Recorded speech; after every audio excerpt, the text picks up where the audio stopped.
ubuzima ntabwo wari ufite gahunda yo kuzaba minisitiri sha mba minisitiri se ahantu nicaye narebera minisitiri niga mu wa gatandatu primaire yaraga ngo uzaba minisitiri ngo uzaba umuhanzi sawa nyine turi kumwe ku ndege se niwazanye imifupa ntiyashukuye urabona njye nafite ibondo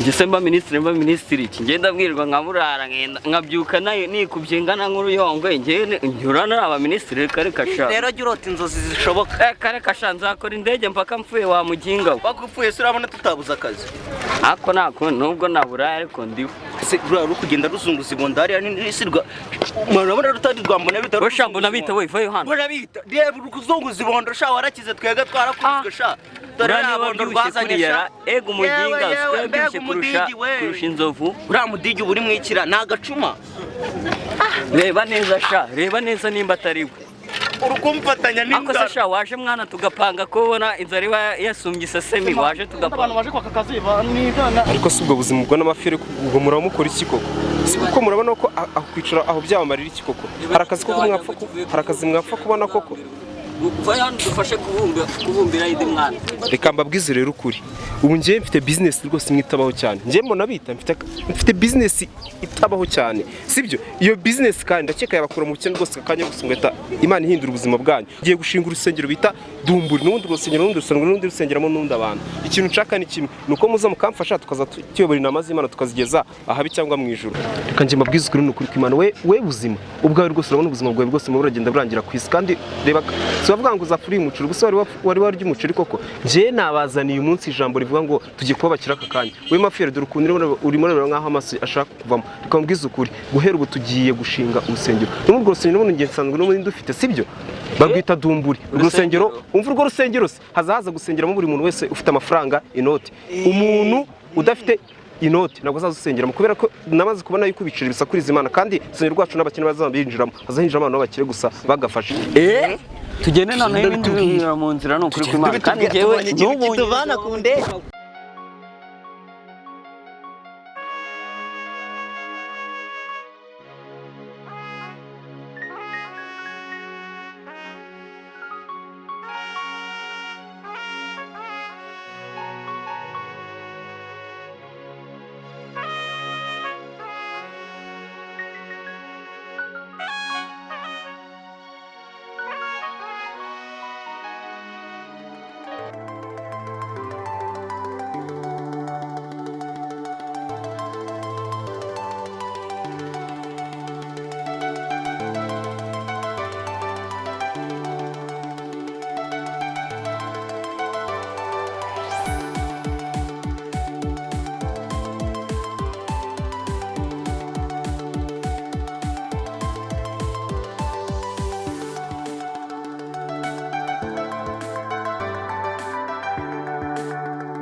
Haleluya wa Kristo. Amena. Dushimye Imana. Amena. Twageze ahantu twahageze mu mvugire ngo twahageze. Amena twageze ahera no kuri kw'Imana twageze ahera.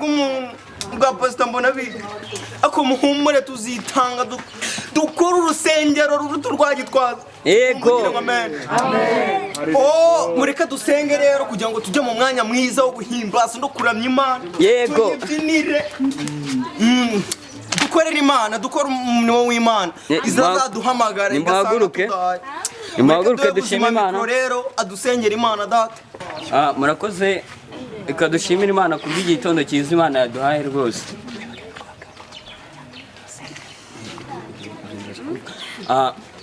Mu izina rya Yesu Mana murakoze kwa waduhaye igitondo cyiza cy'umugisha nkaba naje kugusengera ngewe maze iminsi mburara nanabwirirwa kubera ko ubushomeri wabunyishe rwose bananaburaye rwose mubizi ariko iki gitondo rya ngo udufashe Mana nyiri biremwa nyiri muhe nyiri imbabazi warinze ngiye buzima aho nari ahantu hose nicaye ku muhanda nananiwe nabuze icyo kurya ariko turagushimisha imwe ryawe rwose muvugiraga amen ni ukuri tuzabaho neza kandi aha ngaha si iwacu ni mu ijuru iwacu ni mu ijuru niho dutegereje rero reka tubashimire rwose kuba mwitabiriye Imana ibaho umugisha rwose ibahe amen amen murakoze reka nyisubize umukozi w'Imana akomeza tugezeho ubutumwa bwiza. Murafashijwe ariko n'isengesho rya buzima tuza dutegereza Imana he mu murwa niho izadusanga tugeze mu mwanya mwiza wo kuramya no guhimbaza Imana. Muhaguruke rero turimbana akarimbo gato ko mu gitabo indirimbo ya 90. Nishimiye ko Yesu arankunda nishimiye ko Yesu ankunda nuko nakwiriye nishimiye ko Yesu ankunda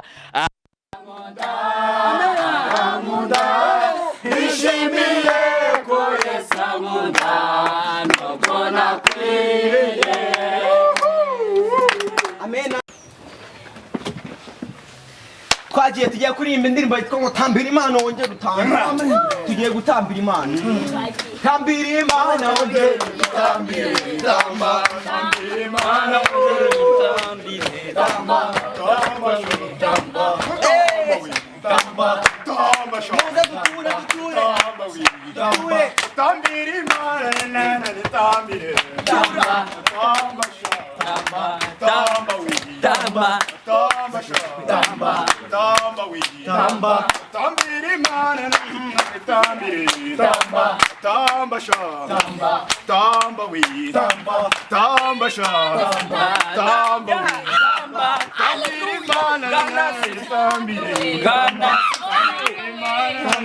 tambiri gana tamba tamba we tamba sha tamba. Amena. Tambiri Imana tambiri. Amen.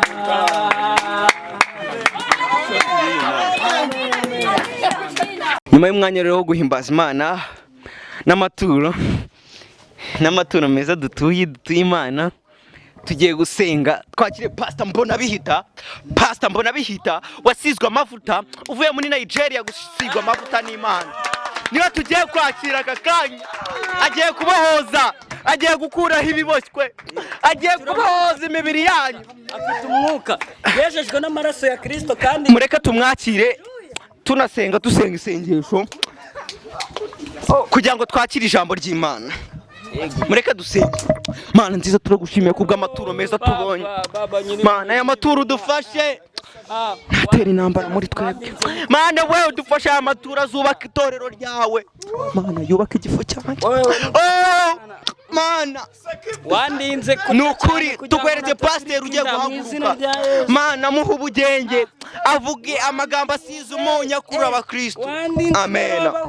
Mureke tumwakire muvugire ngo amen. Amen. Murakoze cyane. Nitwa Pastor Mbonabihita nk'abaturutse mu mudugudu wa hirya muri Nigeria gatoya nkaba naje kubaganiriza ku ijambo ry'Imana. Bize urusengero rwacu rumaze igihe kinini cyane dusenga dushaka kubahoza ibyacu Satani byose yajyanye. Amen. Ariko rwose reka dusobe mu murongo wa 16 haranditse ngo umukene iherezo rye ni urupfu kirazira kikaziririza kuza njye mu rusengero rwanjye nta kintu kimwe utwaye ahubwo utwaye imbokoboko. Ikindi kandi mugomba kumenya mu rusengero rwanjye nakuza bagucishamo ijisho abangahe yose uyatange. Murabona turimo turasengera hanze dukeneye amafaranga y'inyubako. Amen. Uranyumvira abanyarwanda wabyanga wabyemera ugomba kuyatanga ku itegeko. Amen. Hoya none se murabona ngewe Pastor Mbonabihita mbanyene ibintu byinshi byo gukora nta n'umugore rega ngira udafite amafaranga azaza ngwatiriza ariko sigwe muri murashije mujijura biki koko ase mu rusengero rwanjye niho baza kujijura koko ufite ikibazo ariko rwose yamanika urutoki akavuga ntabwo ari amaturo ndimo ndavuga amafaranga y'inyubako. Murabona urusengero rwacu ruba hanze, imvura iguye yatunyagera cyangwa kimwe isuri rya zirika tujyana. Ubuse byanshimisha nka gipasta nzabirindaho ko isuri rinjyanye koko. Bakristo b'Imana mwabyumvishe nabi. No kubwahitirere twarasengaga mwana Ubu ushatse wagenda rwose. Navugaga ngo tujye twubaka urusengero rw'Imana. Ubu tugeze mu mwanya wo kubohoza ibyo abadayimoni baba barafashe. Abazimu n'abadayimoni baba baratunyeze imigisha, abatagira abagore babandi bazapfa ari inganzwa. Urumva? Murabyumva? Tugomba kubibohoza iby'isi byose ni ibyacu, n'ibyo mu ijuru byose ni ibyacu. Kandi ikindi undi muntu uzaza mu rusengero atatuye azavanamo hano umuvumo, wo gupfa nabi. Amena. Icyo mabwiye cyo ni kimwe, nuko mugomba kugendera ku itegeko rya Pasiteri Mbonabihita. Mu rusengero rwanjye ejo muri turategura umuganda, muzaze mukora umuganda, ni mutabikora ni akazi kanyu, Imana izabahana. Amena. Pasiteri Mbonabihita ngiye ngiye gusengera kanya abantu bafite ibyifuzo bye bitandukanye kugira ngo Imana rwose dufashe ibyifuzo byacu bisohoke. Murabyumva neza? Ni bande bazanywe n'ibyifuzo bikomeye cyane, bimwe biruta amabuye. Genda utanga icyifuzo cyawe. Reka media kone rwose mikrofone rwose agenda abegera rwose, buri muntu wese ufite icyifuzo agenda amugeraho amubaza icyifuzo afite rwose, Imana iragikemura, turasenga. Nakoze cyane Pasiteri, ibyo yavuze byose nibyo. Tugeze mu mwanya wo kwakira ibyifuzo nyine y'abantu. Nk'ubu ngiye nshobora kuba ubuhamya bwanjye mwakumirwa.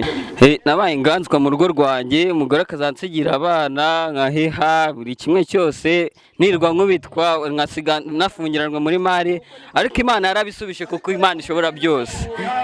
Niyo mpamvu tugeze mu mwanya rero wo gusubiza bamwe ibyifuzo byabo. Bamwe na bamwe bafite ibibazo bibaremereye ku mutima, mwatangira mukambaza nta kibazo. Amena. Amina. Ni mumvugire ngo haleluya.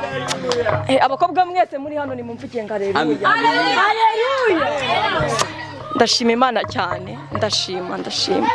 Ikintu cyifuzo mfite ngewe, murambona ndi umukobwa ndakuze. Icyifuzo ngiye mfite nuko Imana yama umugabo pe, ndashecuriye mu rugo nabuze umugabo ngiye mfite.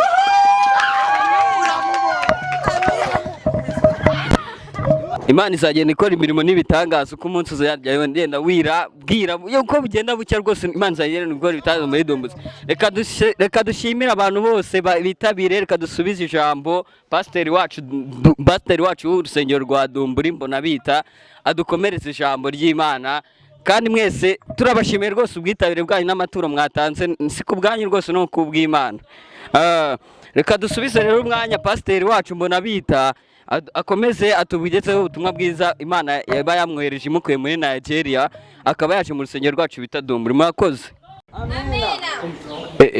Rwose Mana yanjye we, ibi bintu rwose ndabikuze rwose, bire muri urusengero rwose.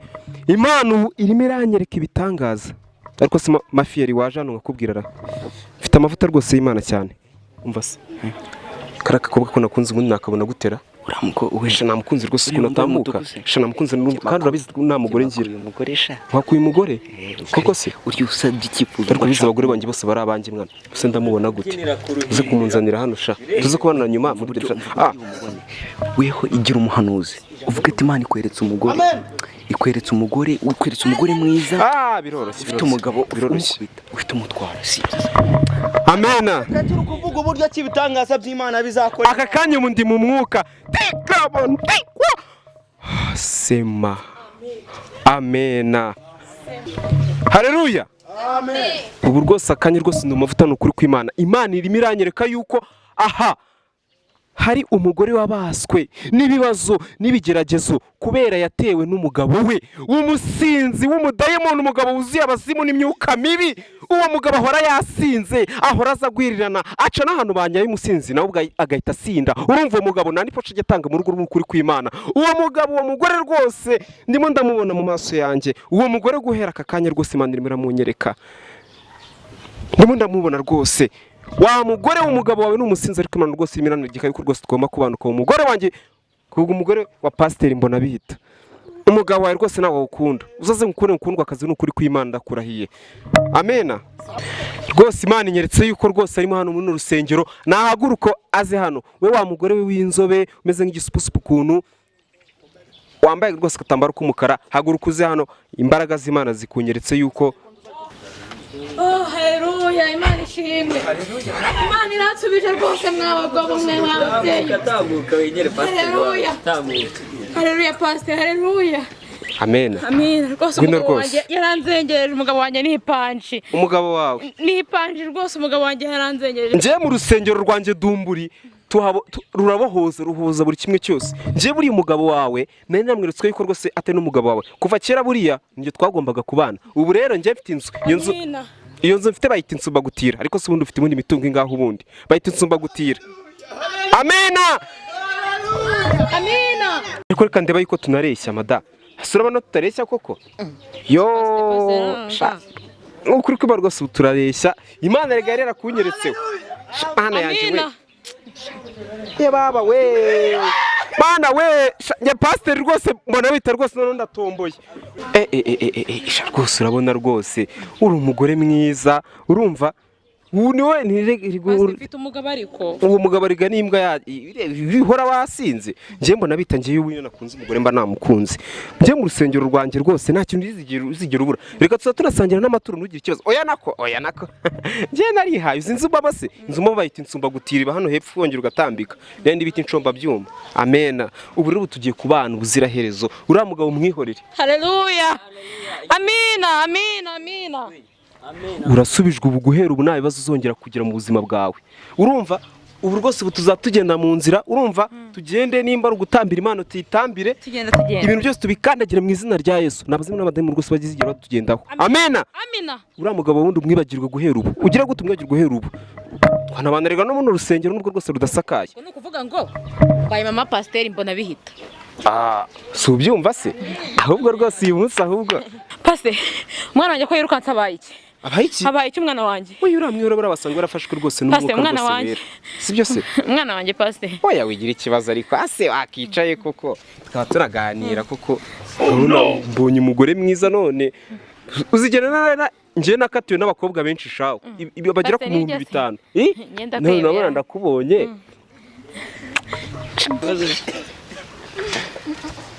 Amaturo telefone yanjye nasanze bagiye kuzayirya amafaranga yanjye.